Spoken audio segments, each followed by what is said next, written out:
Hello? What's up, T? What's up with you? Hey, buddy. Not too much. We're gonna. I think this is gonna work better because I couldn't handle that delay. Is that better for you? Yeah, that works well. It's a good idea. I won't look at your lips moving in delay. Yeah, that's fair. All right, come on up, Joe. All right. So I want you to start getting a vibe, Tanner, for what's happening in our world here, because it's not going to be the same as it is for you. Right. I know for sure because I've done this type of work on my own, and the whole vibe is different. So it'd be good for you to hear all this stuff. Hey Lex, can you? I don't know how we're gonna make that. Can you hear me clearly, Tanner? I can. Yeah, it's good. Okay.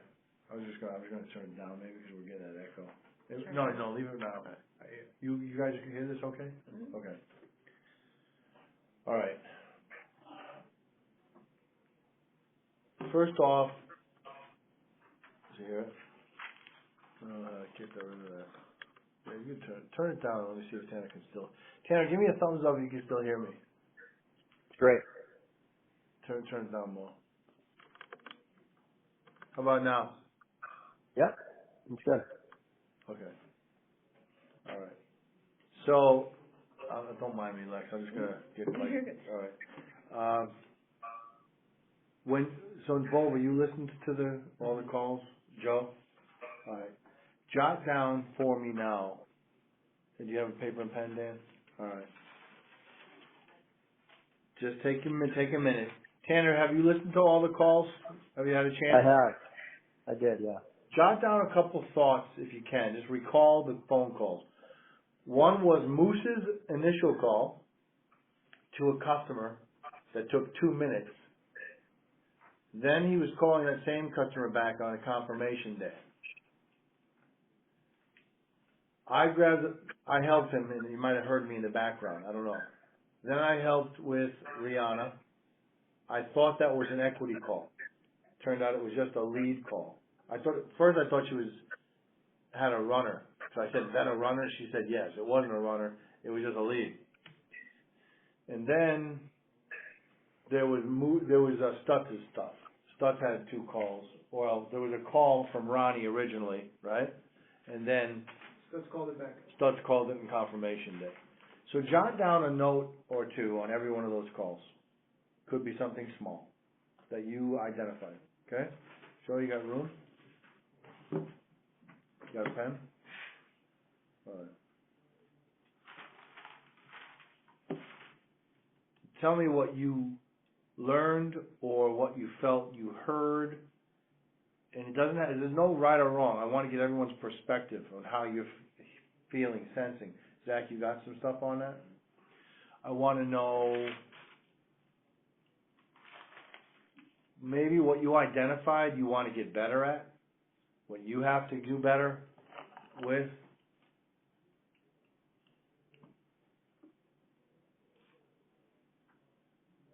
Because as I'm doing those times when I'm grabbing or taking over, I don't want to have to keep saying this. So please know me well enough that I'm not beating my chest like I'm so wonderful. This is just something that I do, almost second nature, because I've done thousands and thousands and thousands of sales calls. I've cold called. I've done things that a lot of you have never done. So I'm putting all this, bottling all this up, and then we have to develop a training platform with it. And this is part of how I want you to absorb this as well. Like, how do I better than train? But it has to start happening. I have to have people that want to. They have to have a great work ethic. And then they have to develop this skill set to at least a decent level. And then the mindset comes in, which means I want to, I can, and I'm willing to go in on people. And when I know you folks all hear bullshit in your normal life, when you hear bullshit, you got to call bullshit. And you got to keep diplomacy. You have to still be able to let people keep their dignity even though you don't believe a fucking word they're saying. Right? Don't we have that in our normal lives sometimes with people that we love? and they're just lying to our faces. And then those same people, if you tell them, hey, yeah, you're doing great, they're going to come to you for something. And then they're going to remind you of how many times you told them how great they were doing. And then what happens on those moments? The day of reckoning, the day of truth.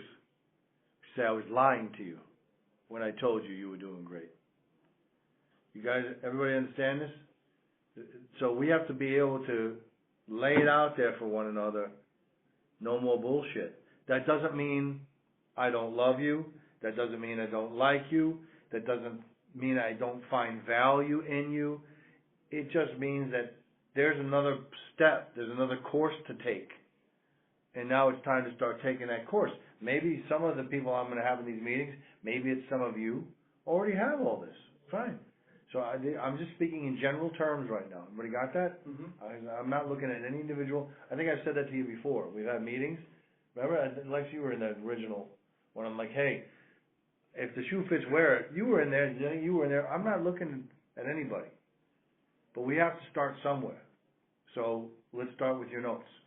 Who wants to go first? Tell me something about a call, something they picked up. This is Vova. Tanner, it's Vova. Nice to meet you. All right, let's roll. So one thing that kind of with all the calls that I've figured out was to call out the elephant in the room for them, because if it all makes sense for them on the call where they're like, oh yeah, I'd come in, it's just all this, but you got to call it out. Kind of what I say that again now. So call out the elephant in the room. Yeah. What's the elephant? So the real reason why they can't or don't want to come in. When they cannot come in. Yeah. Okay. What makes you believe there's any reason other than the one they told you? Well, I mean, in the calls, it gets through it all where it's like, oh, so you're able to come, but then it just switched from excuse to excuse for them in the calls, and it kind of calls Okay, it out. I got you. So you're talking, can you give me a specific call that you felt that from? I forgot whose it was.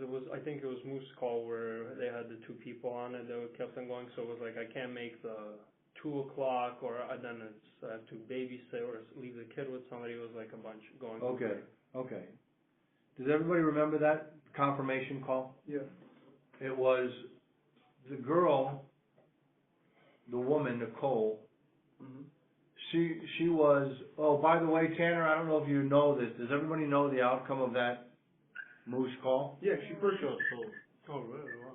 Yeah, we were wondering yesterday. She bought. So she's a subprime circumstance. Wasn't sure that she could be financed, Tanner. And that was really probably the sticking point, really. So when you have someone like that, what I know from my past history is that she didn't come in, she said, because her boyfriend wouldn't take her. Well, now that I have hindsight, Moose was only on that call for 2 minutes. Yeah, the initial appointment call. Are you with me, Tanner? Yeah. All right.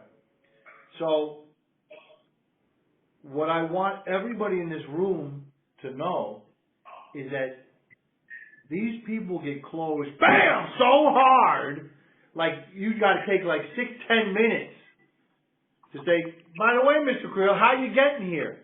Oh, your wife's taking you? Does your wife know? No. Well, we don't want you to fucking lie to us and tell us day off that you couldn't make it because she couldn't bring you. Where is she? And then you got to go in, give me your number, and you put Tanner on hold, and you call his wife. You know, this is the lengths that you have to have faith when you're a confirmer that the salesperson has gone through. Everybody get that?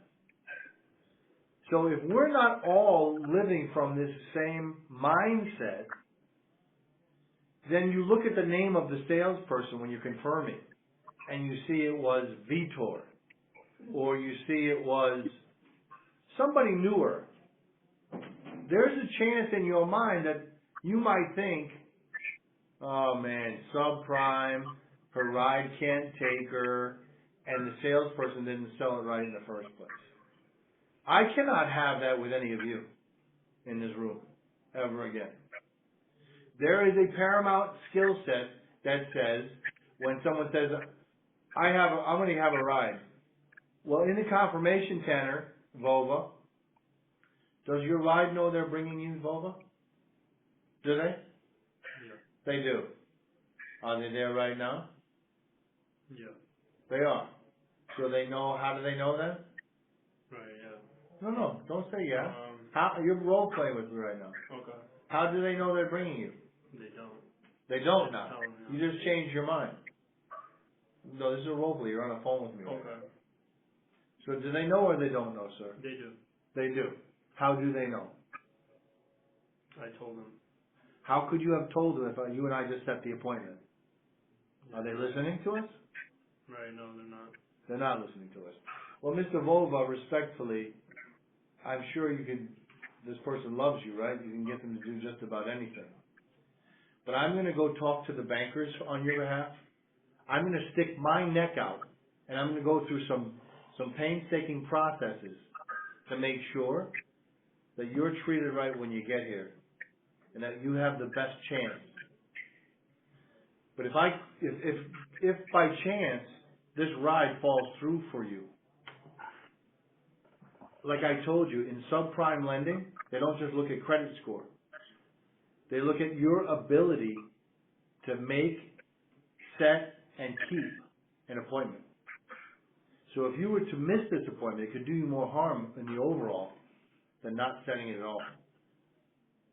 So do you know 100% that you'll be here on Saturday at 2 p.m.? Yes. Okay. Maybe he says no now. I got to give them a feeling that it's okay to say no to me. But now that's not my job to kick them. My job is to call out the elephant in the room for what Volva said. That's the time when I think it's bullshit. Do all of you do that every single time? I'll tell you right now, my guess would be no. That some of you do it more than others, but not every fucking time. It has to be. Because on confirmation day, the last thing the confirmer wants to do, and this is why I've told you, everyone's going to have to sit and do confirmation and when your skill set's there. Because the best of the best, that's when the best of the best shine. Setting the appointment is one thing. The confirmer on day of, Tanner, has to be your best person. And we need everybody to be the best person. There was also another call, Mike G. Did you guys hear that one? Tanner, do you happen to remember? I know you don't know who Mike G is. I'll give you a little insight. So on Mike G's call, Mike G was ready to take an appointment. I happened to be here listening, and it was late. It was like, it might have been, I don't even know. It might have been like 10 to 9. And he wants an appointment. And I've already talked to Mike several times because he's a high energy young man, and he can say a lot of the things we want him to say. He can also disregard all of it just to get an appointment, which is losing sight of what the ultimate value is that we're looking for, the end value, which is a show and the best chance to get it sold. So I hear this stuff, and I can already tell from talking to him that he's getting fluff. He's getting maybe. But he's ready to take and slam the appointment to try to show me he's not getting maybe. So I stop it, and I grab it, and then you hear the rest, right? Yep. And I can hear the guy, kind of there. What's the matter? You hurt? I don't know you, but sound like you're hurt. You need to get a water or anything? No. All right. So, what did I do there? Joe, you got something there. What did you write? So, his first initial. Tell me what you wanted. Yeah. Tell me more about what you'd like to say about it. He was very pushy on it, just kept running over her words, or didn't let him talk. Didn't really sell him on coming in, just kept cutting him off. Missed an opportunity to use some of the analogies like the gambler in the suitcase. Why would he have used it on that one? Because I'm not recalling the moment when you might have. Do you know it? If you don't, it's not a big He deal. just wasn't, because the guy wasn't sold on things. Like, he kept kind of just giving him the, like you were saying. And, there's an opportunity there to explain to him, the importance of the events and the urgency of it. And, So the guy wasn't sold, right. and sounded probably like Mike G was just trying to get a yes. Pushing like, for the time. Just like push him into it, Yeah. so he can get off the phone like he had an There was no appointment, report. which is absolute con. Yep. So I put first comment here for yours, when you got on the closes, you were building rapport and relating to the customer, where you didn't do that. Good. Anybody else got anything they could add? Lex, anything more you wanted to add to that one? Yeah, no, just kind of what Joe said. He really didn't let the customer talk at all. Kept cutting him off. What would any of you do? Tell me what you might do, Lex. Like, or is there anything that you identified with? Like, I don't think you would do that. What he was doing. Well, he was a subprime customer, and I think you mention often that like what subprime customers want is to be heard, and they want someone to understand them. So I think if you're already identifying that customer as someone who's subprime Yeah. and isn't really motivated to go into a car dealership, the first step is what wasn't. Like James said, build rapport, and then go into the pitch. So it's just kind of like we're vomiting him. Yeah, just diarrhea mouthing them. Right.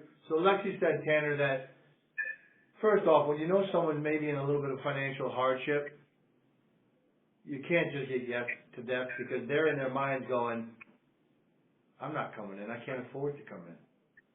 And yeah, come on in. Oh, it's wonderful. We got banners. You're going to drive home in a beautiful new car. And this person can't even afford a wheelbarrow.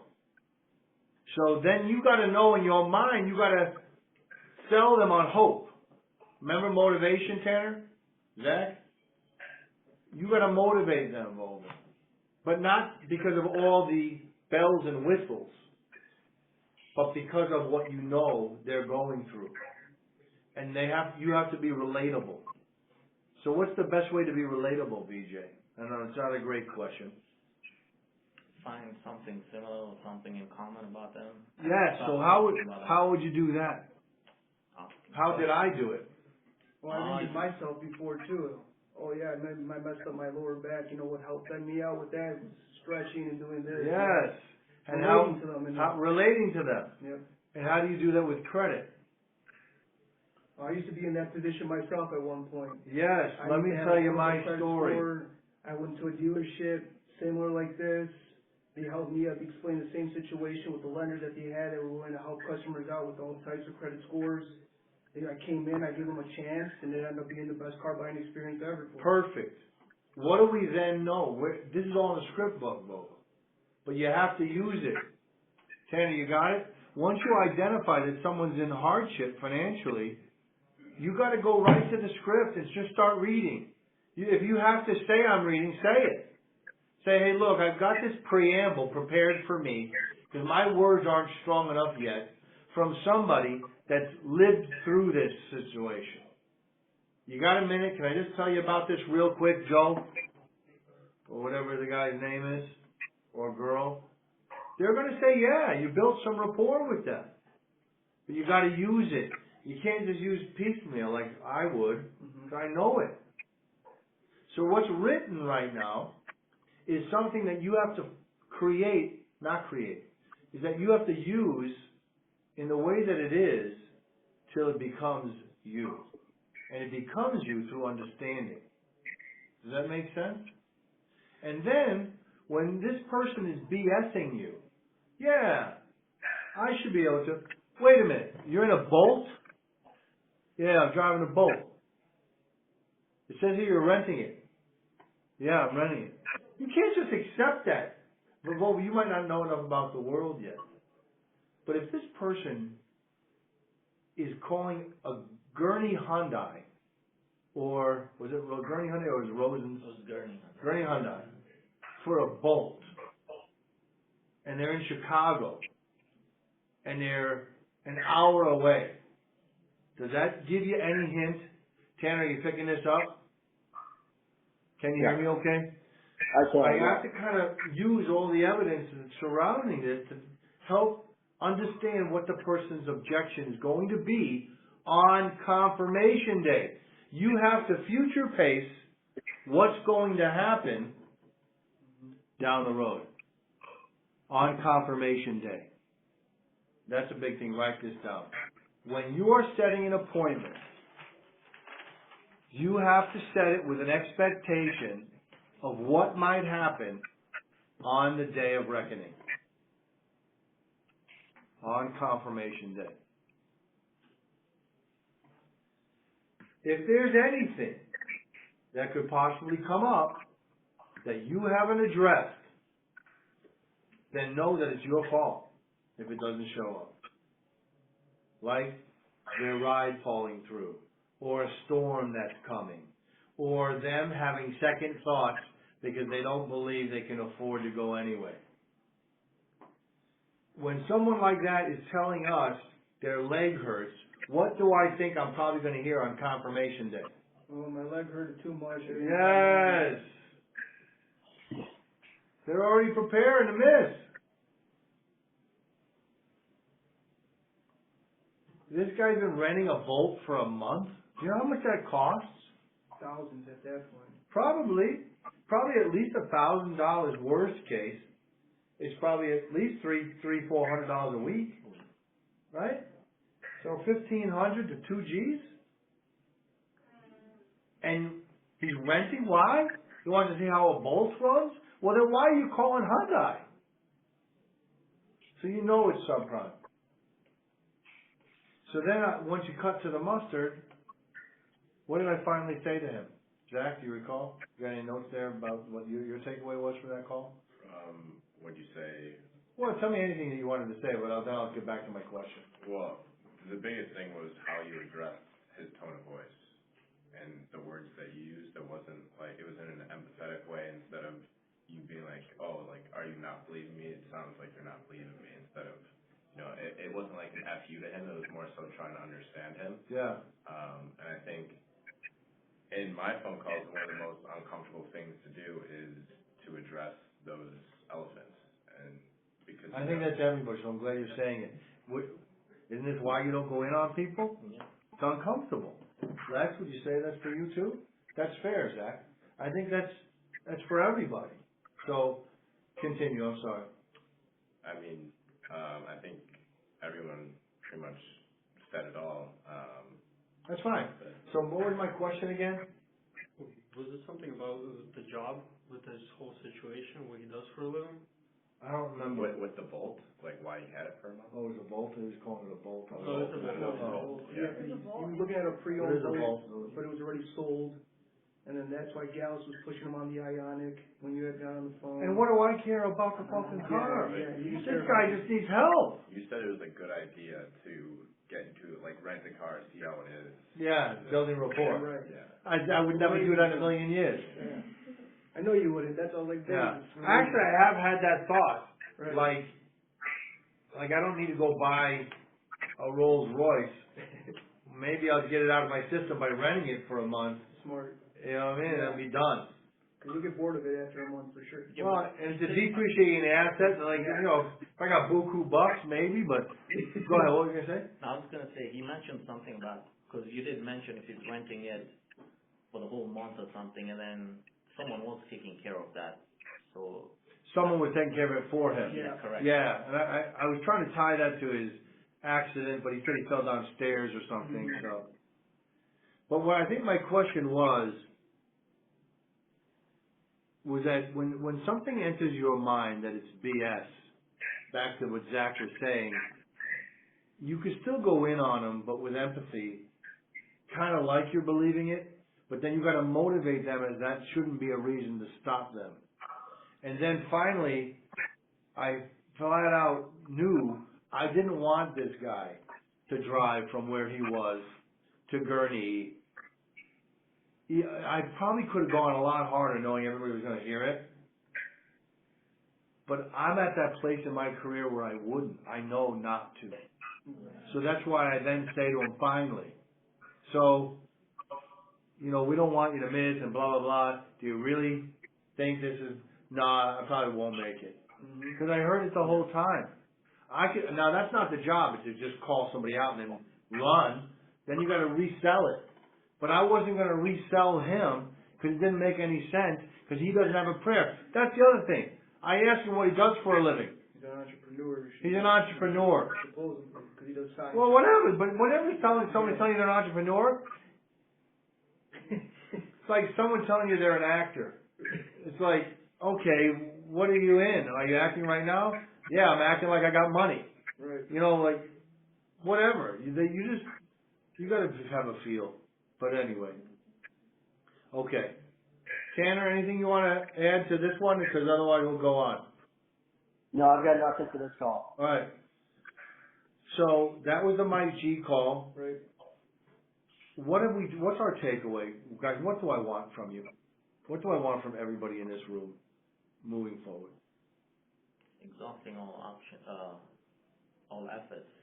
Did you hear Moose's 2-minute call? Yeah. Did you? Did you hear it, Tanner? I did. Moose confirmed it. Moose is a veteran. Moose has been with us and came back. If this is what the front lines are doing for us, It's not good. we're in bad shape. I have to be able to trust that every one of the senior people or the people we're counting on to make the big money here are doing what they're supposed to do on every call. It's an integrity thing. Like if you were an electrician, right, or a plumber, I'm using these as examples because if you left that person on the job to tie up wires or make sure pipes are sealed right, and what would happen if my crew went out and that was the pipes? Moose was a pipe fitter. I could say this because I've worked with Moose on this already. Well, what's our product? Garbage. Malpractice, baby, if you're a doctor. That's what you guys have to think about every time you're setting an appointment. And if somebody goes, well, I changed my mind, you have to go in on them and use all your options and scripts every time. And then when you finally get them to say yes, you could tell you just beat them up. There's going to be a hesitation. And you know what's going to happen on confirmation day. So you've got to call out the elephant in the room right there. After you just beat somebody up for about 15 minutes, Slova, you have to say, Mrs. Shelley, respectfully, I appreciate all the time you gave me. And I'm really grateful that I can sleep better tonight knowing, that you're going to take this opportunity. Whether it works out or not, you're going to know what you're going to need to do going forward. The only thing is, if for some reason you're second guessing yourself, or that day comes up and you don't want to come in, or you got another appointment, I go through all that stuff. It would make me feel horrible, and then that's going to take away the opportunity for somebody else. Do you know for sure that you don't have a doctor's appointment, a dentist appointment, the rides are going to fall through? You bring up everything that can happen on confirmation day. Because I'd rather know now, so we have a chance at doing something good for you later. And then that's their time to go, no, I'm good. Okay, great. Everybody got that? Yeah. All right. So Moose's call was 2 minutes. Tanner, the average length of time for a quality solid appointment is 6.5 minutes. That means the person took their time to go through the close and everything. All right. What about the call I took from Rihanna? Let's start with Flex. Flex, you have anything on that one, or is it just calling in your head? I can give you a lead in to help you remember. No, I did like how you were able to because he was very annoyed when you. Very annoyed, very good. You remember it. Not interested. I'm not even interested in this phone call. No, I don't want to waste your time. He was pissed. Yeah, so. Tanner, do you remember that one? I do. The girl named Rihanna? Yeah, I thought everybody was in confirmations. So I thought for some reason they put her on confirmations and someone better, because she's not very good yet, someone better was ready to grab her phone. But I was looking around and everybody was busy. So I'm like, I can't hide. I gotta run. I gotta jump in. So I go, Rihanna, is that a runner? Because if it was just a regular lead, I wouldn't have got on it. Let her just crash and burn. She goes, yeah. I'm like, oh, but obviously Brianna probably doesn't know what a runner is. Right. So I grab the phone and I make the assumption it's a runner. Now I'm looking at a screen, Tanner. I don't even know what I'm looking at. I don't even know where to look. Oh, Tanner, what time is it? 1 o'clock. How much time you got? I'm good. Okay. I'm good, Joe. I've got 15 minutes. 15, okay. So, anyway, what I want you to see there is it doesn't matter whether he was an equity customer or a lead. I could give two shits. Right. I just had to sell him. So first I gotta just break him down and get him off his anger. Which you did. You did very good. I thought I did. When at the end, it seemed like he was still pissed, didn't he? Yeah, he's still kind of pissed, but he still gave you the time to listen to you, and you build that rapport. You're firm with him. You're very firm with him in a way where he was respecting what you were saying because you kind of took off that stress of him being sold on something when you said, I'm not a sales rep. I was hired by the upper Okay, management." good. So that's your takeaway, Dan? Good. Yeah, so you build a very good, solid, firm rapport with the guy first, too, and then you still were firm. You weren't letting him push you away and stuff like that either, so, you still were trying to build a rapport, even though you're saying, I was already called 3 times, I've already been bothered, I don't want to do this, I don't even want to have this phone conversation, and I thought you did. You handled yourself very well on that call for this guy. All right, well, thank you. I will tell you guys and girls, for me, even when I was done, I don't feel like but I felt like he was this person that could be pushed Yeah. to listen, but not really listen. So he was giving me all the, what do you call them? What? When you said I noticed Tanner looking at the clock last time? Oh, nonverbal. Right. But he was actually not nonverbal because I can't see him. He was giving me verbal cues that were making me believe that he was with me. But he was just a polite man from Indiana, I think, that didn't want to be the ultimate rude guy. Because other people would just hang up. So he had hung up to me in his mind. At the same time, I didn't just diarrhea mouth him. I got verbal feedback that he was with me. Are you with me? Does that make sense? He was saying, yes, I don't like salespeople, and yes, I would want a good deal, and I would want a value. You know what I mean? You've got to ask these things. You got to get confirmation from the stuff that you're saying and you're asking, right? Right? So how do we move forward from here? Tanner, I'd like you to give that thought, but you don't have to say anything right now. Zach, same way. You're going to use you two as the newer guinea pigs to help me write this out and connect dots to people. So I know ultimately if you vet someone, they have to have personal integrity. They have to have want to be better than they are. And then you have to give them a certain skill set that they're really only going to develop by going in. But they might have to get past something in their environment and upbringing that says, that's rude to go ask that. So you got to find a way to get leverage on yourself and know that change the meaning of things. That's not rude if you're saving someone's life. If you're saving them lots of money. If you're helping them meet an outcome. And you heard that when I spoke to Nicole and said to the guy through Steve, hey, does she need help or not? If he said no, then we go bye-bye. You got to ask that at some point. You called us. Do you need help? Well, the help doesn't always come when you want it. If you need help and you're in a desperate circumstance, did you get that way overnight, Nicole? Say it to somebody. Well, if you've got a chance to fix it overnight, are you telling me you're going to wait for convenience? You're not going to lose some sleep to help out your loved one? I got people go 48, 72 hours till their head hits concrete. So when you're telling me you got to go take a nap, what you're telling me is either A, you don't believe me, or B, she doesn't need a car. Do you say that to people like that with this emotion, Joe? No. Does anybody in this room? Not all the time. Not all the time, fair.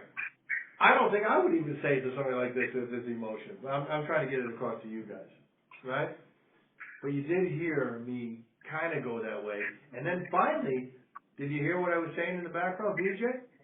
What was I yelling to Moose? So we'll squeeze her in about the timing. Well, and Moose is going, Moose is still being a baby, going, we have a 2 o'clock, and then the guy's like, well, we can't make 2 o'clock or something like that. Yeah. I go, we don't have a 2 o'clock, Moose. We were squeezing him in.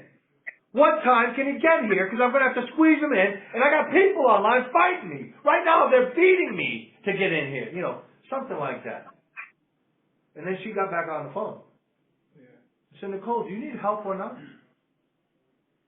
And there's no guarantees here, Nicole. But with all these things that are going on, we're going to give it our best shot. And then what was the final thing we did? You guys even know because it wasn't on the call. And I'm guessing that when you go to those lengths, you don't take the final step.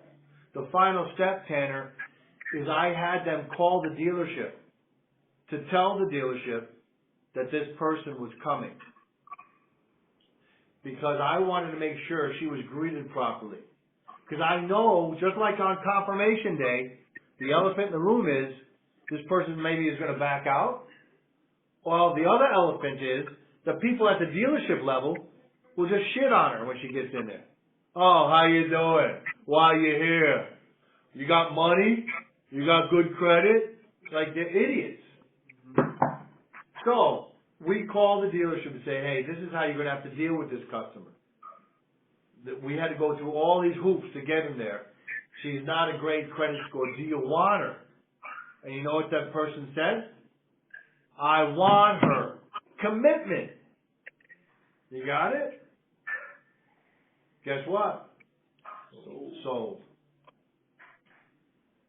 But you have to have work ethic. You gotta have skill set. We're gonna assume when you get hired, you've got character traits before that even, of personal integrity, pride, and want to. And then finally, it's the mindset that carries you through.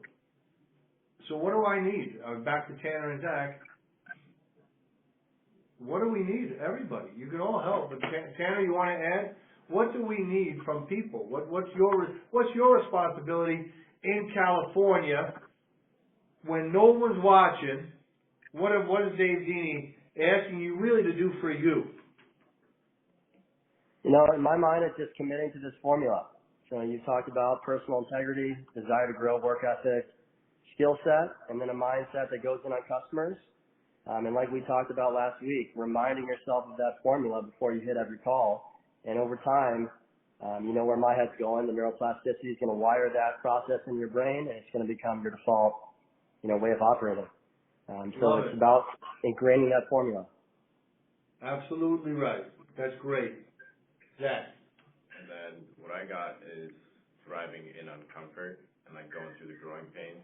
Yeah. I mean, that's literally how all of us are going to grow. We're going to stay stagnant if we don't do anything. Right. That's great. Maybe this will help. Why don't you? VJ, why don't, and I'm not picking on you, son, but when you don't, I'm not saying you don't all the time, this is a part though I've failed. I've told maybe you and Joey were in that meeting. Joe's like, oh Dave, we heard this from him, sappy violin song. But I'm just saying, now that that's gone, I told you I'm going to go to work till I get you there.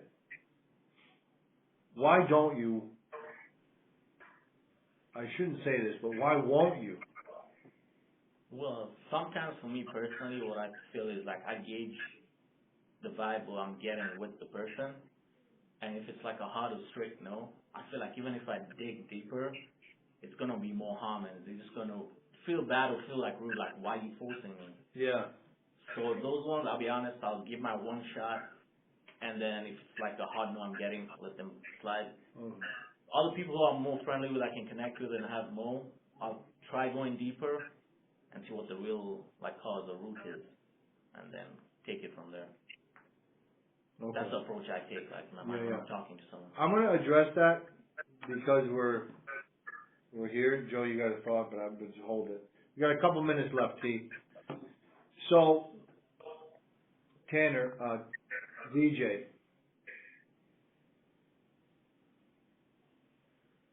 I could understand that And even though I could understand that for myself, I've created challenges for me because I never know if it's the weakness inside me playing tricks on me, that maybe I heard it wrong. So my fail safe, if you will, or my alt code revert back to is all customers are buyers every single time, no matter what they say, no matter how they say it. That's my program. That's what I live by. So you're gonna, if you want to make more money, hypothetically, wink, wink, if you want to become more, and your boss is telling you, this is the part, what most people want to do is overvalue the stuff they already do. Well, Dave, but I'll do more of the stuff I like to do. I don't need that. I don't need to pay as much as I'm paying these people for that. And this company needs this. So you got to decide that, all right, well, do I want to be in this company then? Not you, I'm just saying in general. And then you got to go ahead and face that uncomfortable circumstance of, man, this sucks. But I'm going in for a greater good for myself, my family, and ultimately for those people. Because they're angry, but not necessarily with you. And their no doesn't necessarily mean N-O. It most times means K-N-O-W. I need to know a little more. And you got to be the one that finds a way to build rapport to provide it. And that's not easy to do. Does that make sense? But you got to know your why. If you don't, then it's going to be hard. And when it gets hard, because you don't have your why inside. So I guess back to my thing for you, VJ, would be when you're listening and you're looking for vibes, this is what weak salespeople do. Weak salespeople will go before a radio pitch, can you hear me okay? They're waiting for the person to say yeah, because that lets them know, oh, goody, they're listening. As opposed to me, I could give a shit. I'm going in, and if you don't stay on this phone, I know where you live. I'm gonna bang on the door till you answer it, and you're gonna hear it face to face. So you're either gonna listen now, or I'm coming to your house. Is in my head. Ooh, that's rude. Hey, this is gonna save lives, or help lives, or what have you. Does that make sense? Yes. So you gotta taking control. Well, not just taking control. Maybe Zach and Tanner, you guys can drop this. It's changing the meaning of things to support you taking an action that's uncomfortable that you don't want to take. To help support you and bring you to your why. Can you get all that? Hey Tanner, that we zoomed you in. Do you think this is being recorded? This one is not. I don't think so. Damn. But I'll cut in the future. Is there a button to press right now that would retrieve it for us? That might be it right next to. Go ahead, do something, kid. Get up there and kick. Go press on the screen. No, I'm kidding. Once you did tell me what touchscreen one time, and I believed you. You did it to me, didn't you? Out there with the TV? I think I did. Yeah. So I go, it's just I go. Oh, no, I just turned the camera on. It's the three dots one, usually, on Zoom. And there'd be a record option.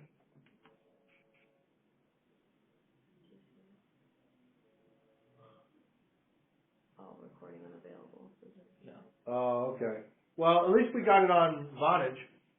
So we don't have Tanner's pretty face, but we got the call actually. Okay. All right, Tanner, get off this call. You gotta go. 1:15, big dog. Thank you. Thank you. All right, we'll see Nice you soon. meeting you all.